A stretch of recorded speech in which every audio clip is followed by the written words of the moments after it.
최문경 선생님, 아름다운 찬송 들려주셔서 감사합니다. 오늘교회 교인인데 오늘 우리 찬양하기 위해서 오셨고요. 우리 김희균 선생님은 이 반주 쳤죠? 이분은 우리 교인이에요. 알고 계시나요? 오늘 말씀을 여러분들이 보시면서 느낌이 뭡니까? 무지막지한 느낌이 안 됩니까? 돌격대. 하늘에서 가브리엘 천사가 처녀에게 나타나서 할 소리가 있고 못할 소리가 있는데 아주 무지막지한 정가를 가지고 왔습니다. 그래서 오늘 말씀을 보면서 제게 딱 떠오르는 한 단어가 뭐냐면 돌파 작전하면 더 생생하겠죠. 돌파라는 느낌이 듭니다. 근데 이 말은 사실 우리 영성에서 사용하는 말입니다. 에카르트라는 신비가가 영성생활의 특징을 돌파, 영어로 break through, 뚫고 지나간다, 이런 거예요. 그 표현을 하고 있습니다. 하나님의 사람들은 하늘의 침입에 의해서 돌파를 당하는 사람이다, 이런 얘기입니다. 이 돌파 작업을 우리가 더 생동력 있게 이해하자면 터널을 생각하면 되지 않습니까? 세계에서 터널을 제일 잘 뚫는 나라가 대한민국인지는 아시죠? 그저 빙글빙글 산이 많아서 돌아다녀야 되는데 그저 현대로부터 시작해서 여러 건설사들이 굴을 잘 뚫어져 가지고 그냥 직행 코스로 갑니다. 그것을 돌파했다고 해요. 산을 무지막지하게.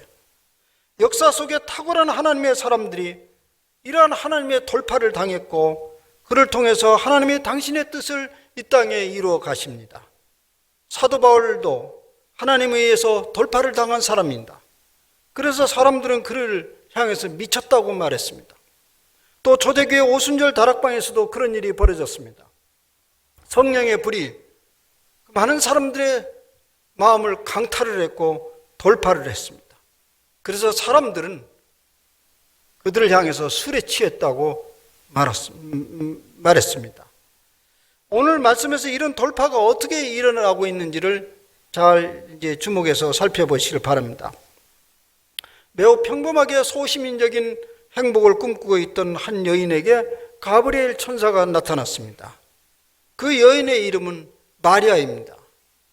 그런데 마리아라는 이름은 그거 고유명사라고 할 수 있는 이름이 아닙니다. 그저 당시의 여성들에게 하나 그냥 아무 이름이나 던져주는 그런 이름이었습니다. 그저 흔한 보통 명사라고 말해도 괜찮은 이름입니다. 성경은 그 사람을 일컬어서 요셉이라는 사람과 약혼한 처녀라고 말합니다.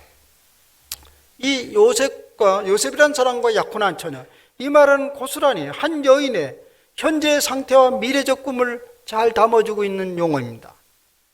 다가오고 있는 가슴 부푼 미래를 꿈꾸며 오늘을 매우 행복하게 평화롭게 세월을 보내고 있는 마리아에게 천사 가브리엘이 방문했다는 말보다는 침입했다는 말이 맞습니다. 그 천사는 그 여인을 돌파하여서 하나님이 거니시기에 편한 길을 만들기 위해서 돌격대로 이 땅에 왔습니다. 그 돌파는 이렇게 시작됩니다. 은혜를 받은 자여 평안할지어다. 주께서 너와 함께 하시도다. 은혜를 받은 자, 이 말은 이제 시제로 보면 완료형입니다. 과거부터 현재까지 쭉 은혜 아래에 있는 사람이라는 말입니다. 마리아가 지금 누리고 있는 이 소시민적 행복감과 평안함이 하나님이 주신 은혜라는 말을 상기시킵니다. 그러니 이 말을 전해들은 마리아는 화들짝 놀랄 수밖에 없습니다. 이런 인사가 도대체 어찌민가? 이러니 도대체 이게 무슨 말인가? 그렇게 놀란 표현을 쓰고 있습니다. 이 말을 이렇게 해석해 볼 수 있습니다. 내가 지금 누리고 있는 이 은혜 때문에 갚아야 할 빚이 있다는 말인가? 은혜를 입은 사람들은 그 영혼이 깨어있기 때문에 자주 하나님의 요구에 대해서 민감하게 느낄 수가 있습니다. 우리가 많이 경험하는 것입니다. 여러분이 감당할 수 없는 은혜를 지금 덧입고 생각한다면 그 반면에 약간의 두려움이 일어나기 시작합니다. 이 빚을 내가 갚아야 되는가? 아마 마리아에게 그런 생각이 떠올랐겠죠. 그래서 이 가브리엘 선사는 또 다른 작전을 씁니다. 이 놀라고 당혹스러워하는 마리아를 위로하기 위해서 이렇게 말합니다. 무서워하지 말라. 내가 하나님께 은혜를 입었느니라. 보라, 내가 잉태하여 아들을 낳으리니 그 이름을 예수라. 은혜 받은 자의 예상대로 빚 청산이구나. 마리아는 지금 엄청난 돌파를 당할 위기에 놓이게 됐습니다. 아니, 처녀가 잉태하다니 이것이 은혜란 말인가? 오래 이전에 받은 은혜에 대한 빚 갚음이라고 생각할 수 있습니다. 당장 빚을 내놓으라고 독촉하는 그런 느낌을 받았을 것입니다. 그러니 당혹스러워하고 두려울 수밖에 없습니다. 이 엄청난 요구를 어떻게 받아들일 수 있는가? 그런데 이 요구가 은혜의 되갚음이라고 생각한다면 감당하기 어렵습니다. 차라리 그런 은혜를 주지를 말지. 이제 와서 계산서를 내밀다니. 근데 이것을 받아들이려면 이 아기를 잉태하는 것 자체도 은혜의 연속선이라는 것을 받아들일 때만이 가능한 것이죠. 그래서 가브리엘 천사는 이 돌파 작전을 멈추지 않고 이제 설득하면서 밀고 들어갑니다. 왜 이게 은혜인지 아느냐? 보라, 내가 잉태하여 아들을 낳을 텐데 그 아들은 다름 아닌 지극히 높으신 이의 아들이며 그리고 그 아들은 하나님께 그 조상 다윗의 왕위를 이어받을 자이다. 그래서 그는 영원히 야곱의 집을 다스릴 왕이 될 것이다. 마리아는 이 소리가 무엇인지 무슨 소리인지 금방 알아들었을 것입니다. 우리는 지난 2주 동안에 계속해서 메시아의 도래에 대해서 함께 생각했습니다. 당시 이스라엘 백성들은 메시아에 대한 갈망으로 가득 차 있었습니다. 율법을 아는 모든 백성들은 곧 메시아가 도래할 것이라는 기대로 충만해 있었습니다. 그런데 그런 일이 올 것이라는 것을 기대하고는 있었는데 왜 이것이 나를 통해서 말입니까? 소시민적인 꿈을 꾸고 있는 이 여인을 통해서 이 일이 성취된다는 것은 받아들이기가 어려운 것입니다. 그래서 그는 계속 저항을 합니다. 나는 남자를 알지 못하니 어찌 이런 일이 있으리이까? 내게서 낳을 아이가 지극히 높으신 이의 아들이든지 다윗의 왕위를 이을 자이든지 나는 모르. 어쨌든 내가 모르는 건 있는데 남자를 몰라요. 어떻게 그런 일이 있을 수 있냐고 저항을 합니다. 당시의 풍습에 의하면 당시의 여인들은 12살에서 14살 사이에 결혼을 합니다. 그런 풍습이 지금도 여전히 중동에 남아있지 않습니까? 그러니 마리아는 지금 약혼 상태니까 대충 잡아도 14살 이하의 어린 소녀입니다.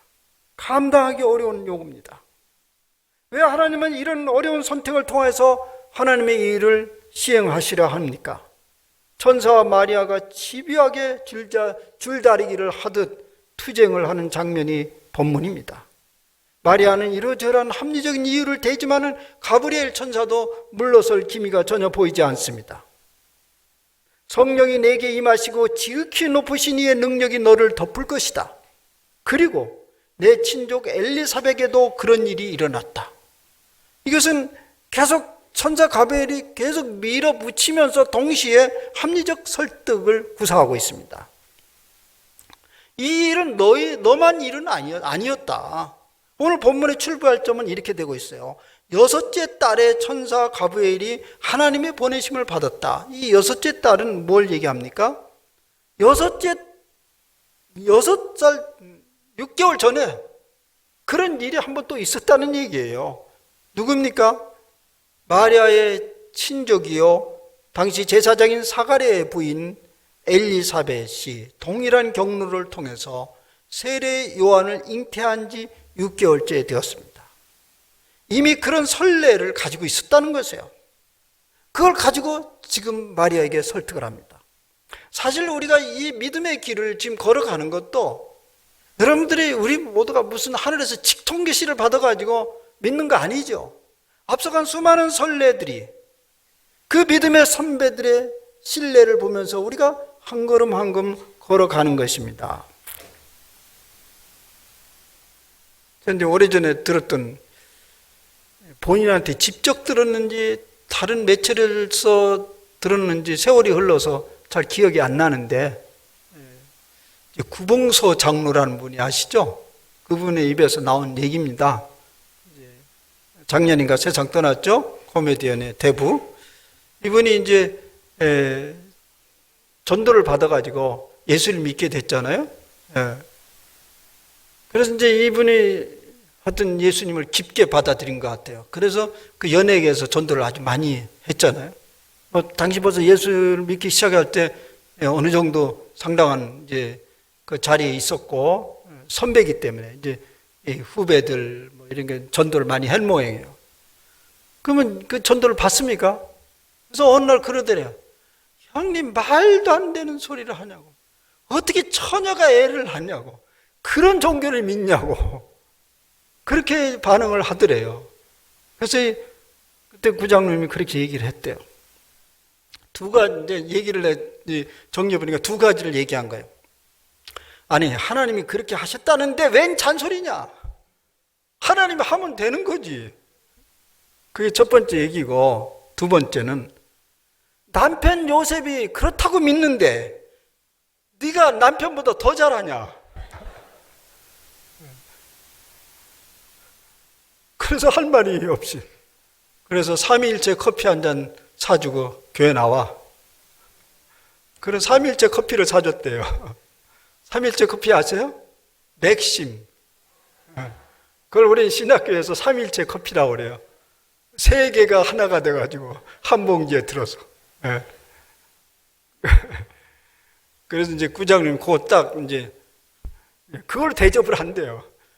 그러면서 짜다고. 그래요. 앞서간 증언들을 보고 우린 믿는 거예요. 당신들이 더 하냐고.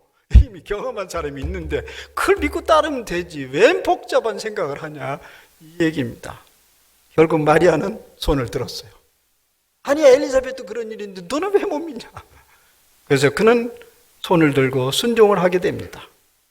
대저 하나님의 모든 말씀은 능하시지 못하심이 없습니다. 주의 여정요원이 말씀대로 내게 이루어지이다 하며 천사가 떠나가니라.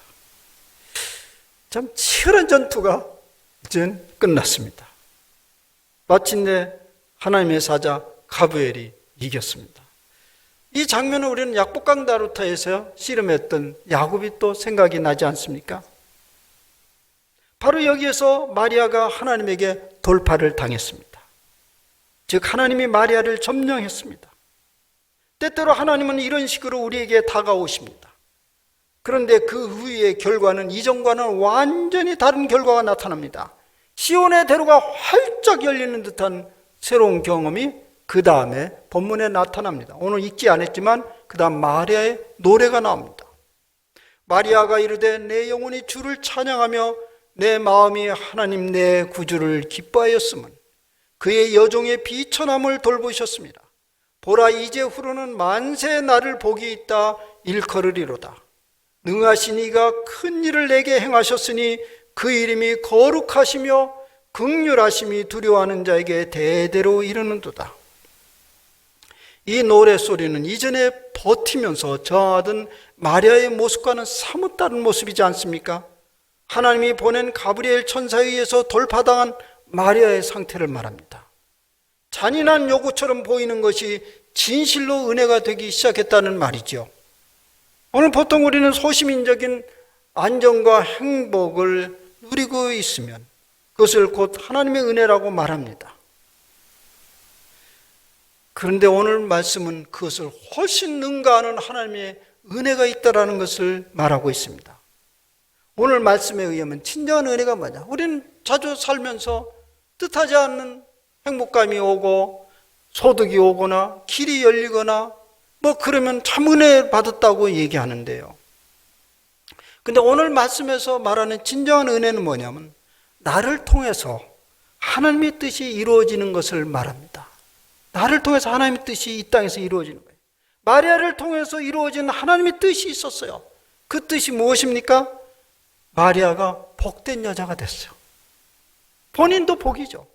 근데 더 큰 건 뭐냐면 그 마리아의 순종으로 인해서 모든 사람들이 복된 사람이 되는 길이 열렸다는 얘기입니다. 모든 사람에게 그 길이 열렸어.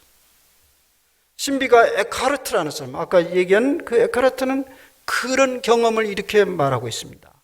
마리아의 잉태는 모든 신도들에게 경험할 수 있는 일이다. 하나님의 말씀으로 돌파를 당한 모든 사람들은 바로 이곳에서, 오늘 여기에서 하나님의 아들 예수 그리스도를 잉태할 수 있다는 얘기입니다. 그리고 그 안에 마리아가 경험한 대로 이전과는 현저하게 다른 시온의 대로가 열린 듯한 영적 세계를 경험하게 된다는 얘기입니다. 마리아가 아기 예수를 잉태하면서 스스로 일컫는 복 있는 여자라고 했습니다. 스스로를 복 있는 여자라고 했습니다. 이제 후로는 만세 나를 복이 있다 일컬으리로다. 그녀를 통해서 성취된 만세의 복이 뭡니까? 그 만세의 복이 뭔가요? 뭐 한마디로 짧게 얘기하면 성육신 사건입니다. 성육신 사건이에요. 우리 교회가 늘 노래하는 거 있어요. 만물을 새롭게 한다. 그 만물을 새롭게 하는 근거가 어디 있냐고요?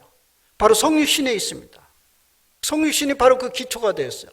근데 이 성육신이라는 말은 요한복음에서 나온 말이거든요. 요한복음에 말씀이 육신이 되셨다. 이것이 이제 성육신이라는 말입니다. 여기 육신이라는 말이 나오죠. 일반적으로 우리가 사용하는 육신이라는 것, 또 바울 사도가 사용하는 육신, 그건 뭐냐면 하나님을 떠나서 자기 마음대로 살려고 하는 그런 성향을 육신이라고 말합니다. 그게 우리 육신은, 그래서 우리는 자주 얘기하잖아요. 이 썩어질 육신이라고 얘기하잖아요. 그런 육신이요. 그런데 그 육신이 말씀을 만나서 성육신이 됐습니다. 이게 놀라운 사건이에요. 바로 이것이 구원의 모델입니다. 예수 그리스도가 성육신이 바로 이런 구원의 모델을 제시한 것이죠. 이 엄청난 사건이 마리아를 통해서 성취되었으니 스스로를 만세의 복 있는 여자라고 말할 만하지요.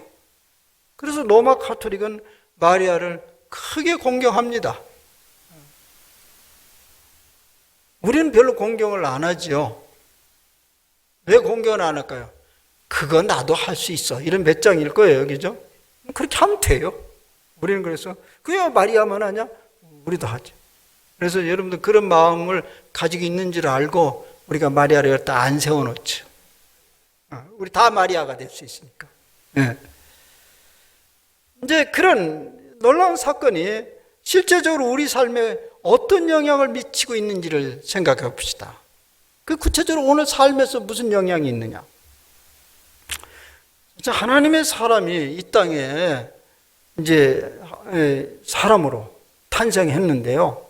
그 과정을 자세히 들여다보면요. 큰 틀에서 보면 모든 자연인이 태어나는 것과 크게 다르지 않습니다. 크게 다르지 않아요. 특별히 마리아가 동정녀로 왔다. 이런 그것만 특별히 강조하지 않으면 모든 과정은 매우 평범하게 진행되고 있습니다. 하나님이 가냘픈 한 여인의 태를 통하였어. 태를 사용하시고 그래서 이 땅에 오셨습니다. 성경에 그런 말이 있나요? 하나님이니까 특별히 봐줘서 한 달만 뱃속에 있다 나오. 2달만, 3달만 하나 감해주고 그런 일이 없었어요. 뱃속에 오셨어요.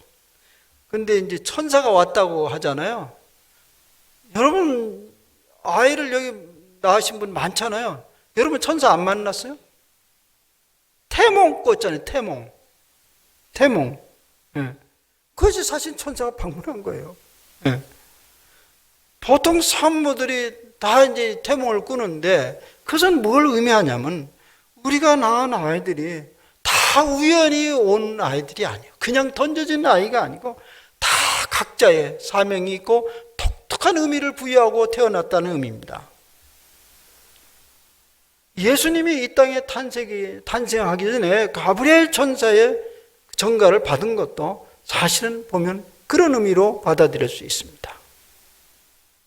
그 가브리엘 천사는 예수님이 태어날 때만 등장한 것이 아닙니다. 그러니까 벌써 이전에 세례요한도 그랬고, 또 구약에 보면 다니엘도 그런 경험을 하고 있고, 또 여러분들도 그러했고, 그러니까 이 예수님의 태어난 과정은 그렇게 특별하게 볼 일도 없어요. 예수님은 인간의 그 일상적 삶의 과정을 통해서 이 땅에 오셨습니다. 오늘로 말하자면 그 귀한 분이 오시는데 세상이 떠들썩하여서 빅뉴스거리가 되어야 할 텐데 그렇지 않았습니다. 그저 일상을 살아가는 무명의 여인 마리아의 삶을 통해서 이 땅에 오셨습니다. 이건 역시 하나님이 그의 아들 예수 그리스도를 통하여서 우리의 일상의 삶을 거룩하게 하셨다는 말입니다. 우린 자주 일상과 비상의 시기를 나눕니다. 특별한 어떤 날을 늘 기대해요. 그런데요, 일상 없이 비상한 일은 일어나지 않습니다. 하나님은 일상의 일들을 성스럽게 받아들이는 사람들을 통해서 거룩하고 비상한 일을 행하십니다. 예수님이 이 땅에 오심으로써 비천하고 의미 없게 느껴지는 일상의 삶을 매우 가치 있고 의미롭게 만드셨습니다. 예수님의 탄생은 치열한 생존 경쟁의 틈바구니에서 의미와 가치를 생각할 여지도 없이 유한적인 생을 살다가 흙으로 돌아갈 수밖에 없는 허무한 인생들을, 허무한 세월들을 성스럽게 만드셨습니다. 그러한 경험을 마리아가 이렇게 증언합니다. 내 영혼이 주를 찬양하며 내 마음이 하나님 내 구주를 기뻐하였음은 그의 여종의 비천함을 돌보셨습니다.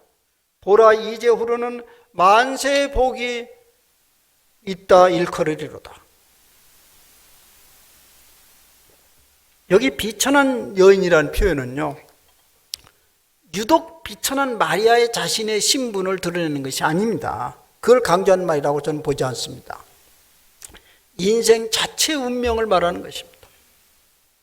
지난주 잠시 살펴본 대로 인생살이 자체가 들의 풀과 같고 겉으로 보기에는 화려하고 굉장한 것처럼 보이나 그것도 잠깐 있다가 시들어버리는 들의 꽃과 같다고 했습니다.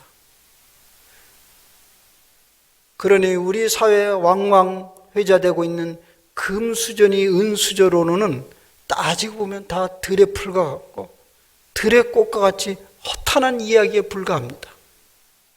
그러니 모든 인생들이 근본적으로 비천한 존재입니다. 어떻게 생각하면 이 땅의 영화와 알려진 이름들, 그런 것들은 잠시 있다가 가버리고 말 허무한 세월을 허무하지 않는 것처럼 보이기 위한 속임수에 불과합니다. 그래서 비천한 여인의 일상을 통해서 하나님이 성육신하셨다는 말은 우리의 일상을 말하는 것입니다. 우리의 존재를 말하는 것입니다. 그런 것들을 거룩하고 의미 있게 하셨다는 말이에요. 그래서 우리가 일상의 삶을요, 무의미하게 그저 늘상 있는 세월로 보낸다면 그것은 바로 예수 그리스도의 탄생을 가벼이 보는 것입니다. 그래서 성육신이 우리에게 큰 복이 되는 이유입니다. 그리고 비천한 여인에게서 하나님의 아들 예수 그리스도가 태어났다는 말은 온 인류를 하나님의 가족으로 편입시켰다는 얘기입니다. 그러니까 비천한 인간이 하늘의 멤버십을 취득했다는 말입니다. 그래서 성경은 말하고 뭐냐면 예수님이 오시면 임마누엘이라 하셨다. 이게 뭐죠? 하나님이 우리와 함께 하신다. 그러면 예수님이 이 땅에 오심으로써 우리를 하나님의 가족으로 다 불러들이셨고, 그래서 하나님과 우리는 떼어놓을 수 없는 관계가 되었다는 것을 의미합니다. 그러니 이 비천한 여인이 복된 여자가 되었고, 인간의 죄악으로 인해서 버려질 인생, 부패된 피조 세계가 다시금 회복되기 시작했습니다. 창조 세계가 더 이상 부패되고 버려질 세상이 아니라 회복되고 완성되어지는 세상이 되었다는 말입니다. 그래서 우리는 만물이 새롭게 되어가는 세상을 우리의 구호로 받아들이고 그것을 지금 추진하고 있는 것입니다. 동방교회 신학자 존 마인돌프는 이렇게 서술하고 있습니다. 하나님의 아들은 마리아의 태에서 혈육을 취하셨고 성사의 은총을 통해 인간 전체를 성화할 수 있고 이를 통하여 마지막 날에 육체의 부활을 가능하게 했다. 사실 육체 부활은 마리아의 태로부터 시작됩니다. 거기서 육체를 입음으로써 우리 육체가 영원한 육체가 됨으로써 결국 영원한 부활에 참여하게 되었다는 얘기입니다. 그래서 비천한 한 여인의 태를 통하여, 마리아 스스로 비천하다고 그랬어. 태를 통하여 하나님이 이 땅에 오신 것은 모든 사람들 속에 들어왔다는 걸 얘기합니다. 마리아에게 왔다는 것은 모든 사람 속에 들어왔다는 거예요. 그러니 하나님의 아들 예수 그리스도께서 들어가서 잉태 못할 태는 없습니다. 그를 초청하고 환영한다면 언제든지 잉태할 준비가 되어 있는 분이 바로 성육신 예수 그리스도이십니다. 그러므로 누구나 마리아처럼 스스로 비천한 존재임을 인정하고 가브리엘 천사가 들고 온 잉태의 초청장을 받아들이기만 하면 우리의 모든 육체는 하나님의 영광을 보게 되고 예수님의 부활체처럼 영원한 육체가 됩니다. 이것이 하나님이 세상을 이처럼 사랑했다는 내용입니다. 그리고 마리아를 통한 성육신의 사건은요, 하늘의 뜻이 하늘에서 이루어진 것처럼 이 땅에서도 이루어지게 하는 하나님의 계획이었습니다. 하늘의 뜻은 뭐냐면 하나님이 하늘에서 통치를 하십니다. 그런데 그분이 이 땅의 통치자로 다시금 등극하셨습니다. 사실 이 땅은 버려진 땅인 줄 알았어요. 구제불능의 땅인 줄 알았는데 하나님 다시 이 땅을 구체적으로 통치하기 시작했다는 얘기가 바로 하나님이 성신했던 얘기입니다. 하늘에서 삼위일체 하나님 사이에서 완전한 사랑의 교류가 있듯이 예수 그리스도를 통한 하나님의 사랑이 인간들을 완전한 하나님의 가족으로 받아들이게 하신 것입니다. 그래서 우리는 예수 그리스도를 평화의 왕, 사랑으로 통치하는 왕으로 부릅니다. 그러므로 예수 그리스도를 믿는 우리들은 예수님의 이름 하에서 하늘의 뜻을 이루기 위해서 이런저런 일을 도모합니다. 이곳저곳에서 지금 예수님의 이름으로 벌어지고 있는 이 모든 일들이 바로 하늘의 뜻을 실현하기 위한 일들입니다. 우리 교회도 그렇습니다. 만물을 새롭게 하고 현재적 하나님 나라를 이루고자 하는 것은 그렇게 하나님이 우리에게 오셨기 때문에 그 일을 우리가 지금 거들어서 행하는 것입니다.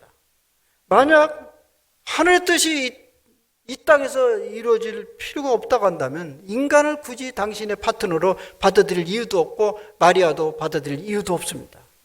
그런데 비천한 마리아를 하나님의 일을 거들어가는 파트너로 받아들였다는 것은 바로 이 땅을 매일매일 새롭게 하기 시작했다는 얘기입니다. 그것이 바로 하늘의 뜻이 이루어진, 하늘의 뜻이 하늘에서 이루어진 것처럼, 아버지의 뜻이 하늘에서 이루어진 것처럼 땅에서도 그 뜻이 이루어지다 하는 내용입니다.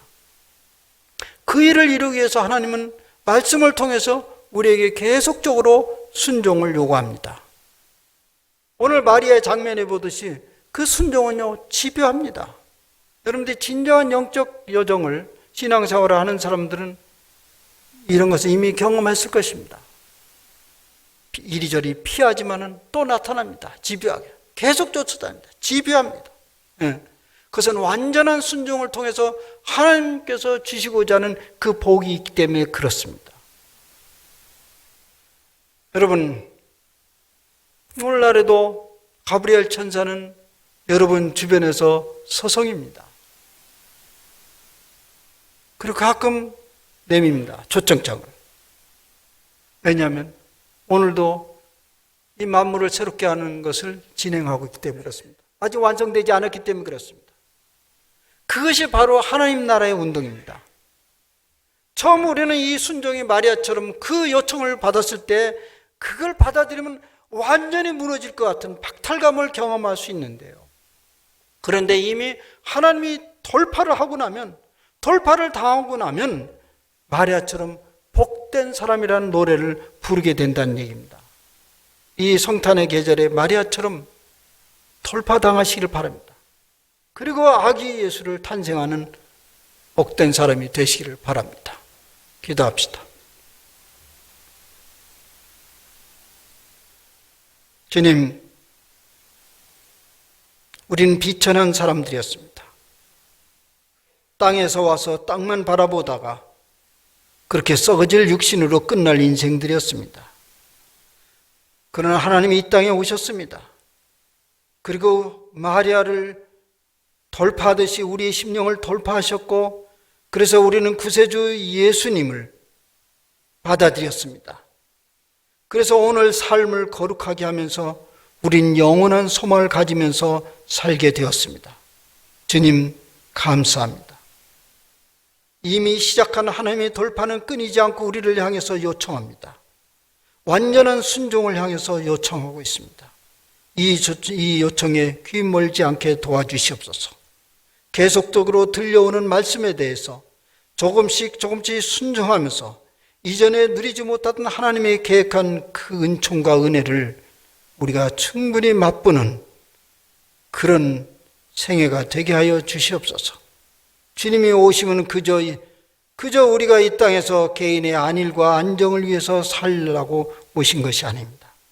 근본적인 새로운 세계를 보여주기 위해서 오셨사오니 주님 그 일을 시작하신 하나님의 일에 우리가 주목하게 하옵시고 한 발 한 발 응답하게 하여 주옵소서. 우리 주 예수 그리스도의 이름으로 감사하며 기도하옵나이다.